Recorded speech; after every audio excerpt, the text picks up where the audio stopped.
To those waiting with bated breath for that favourite media catchphrase, the U-turn, I have only one thing to say. U-turn if you want to. The ladies not for turning. Conference the other day that he wanted the European Parliament to be the democratic body of the community, he wanted the Commission to be the executive, and he wanted the Council of Ministers to be the Senate. No, no, no. He would rather have the poor poorer, provided the rich were less rich. That is the Liberal policy. There's huge public interest in the decisions that you make. And actually one of your predecessors, who I know you admire very much, Margaret Thatcher, she said very openly that she decided to use her right as a free citizen to spend my money in my own way so that I can go on in the day at the time with the doctor I choose and get out fast.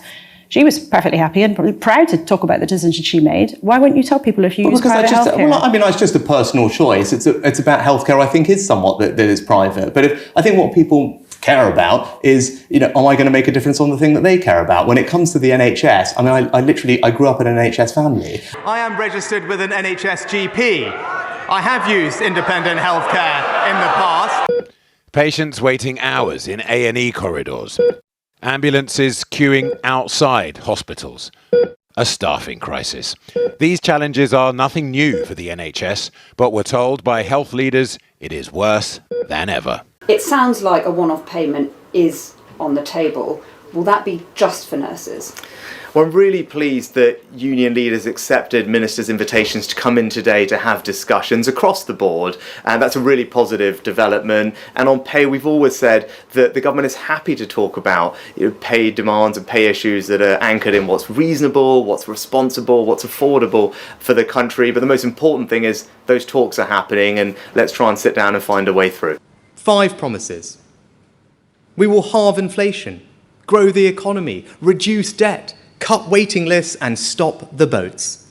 Those are the people's priorities. They are your government's priorities, and we will either have achieved them or not.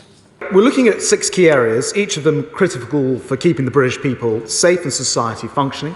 These are health, education, fire, rescue, transport, border security and nuclear decommissioning. We will continue to defeat any law that they put in front of us and take the most effective industrial action that we can. And what Rishi Sunak has to do is get the balls to say, go and Suella, do everything that Nick Timothy has just recommended, leave the ECHR. But we know Suella wants to do that. We know she wants to. Yeah, she does, but he doesn't as Prime Minister. You can't do it unless you've got to start again with a whole new Department of Immigration, staffed by people who believe in the cause of stopping the boats, of controlling our borders, knowing who's coming in and who is going out. You've got to do that. You've got to make it clear that 0 will be resettled in the UK.